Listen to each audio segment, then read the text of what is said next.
Siapa yang dekat sini nak jadi orang kaya, kena faham benda ni betul-betul. Okay? Kata Guru Fiza, Tuan Muhammad Zulkifli Syafi'i, kaya lain, mewah itu lain. Orang kaya tak mestinya hidup mewah, tapi orang yang hidup mewah belum tentu dia kaya. Okay? Sebab Fiza cakap macam ni, sebab dulu masa Fiza kecil-kecil, Fiza selalu tengok orang kaya ni pertama berdasarkan kereta apa yang dia pakai.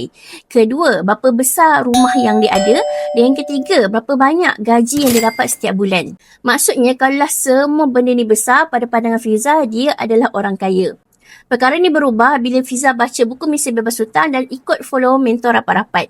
Kata beliau, kalau nak jadi kaya, kita kena tengok 3 perkara. Okey, yang pertama kita kena tengok tabungan dia. Kedua, kita kena tengok harta, berapa banyak dia ada harta.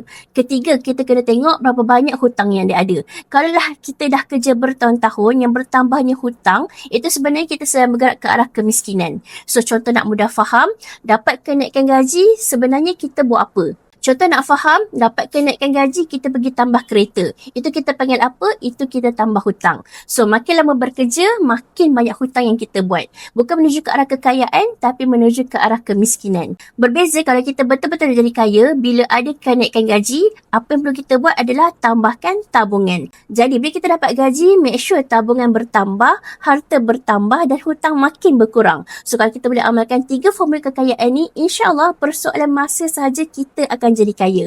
So, dapat sesuatu, kalau rasa post ini bermanfaat, boleh share dan tag pada kawan-kawan.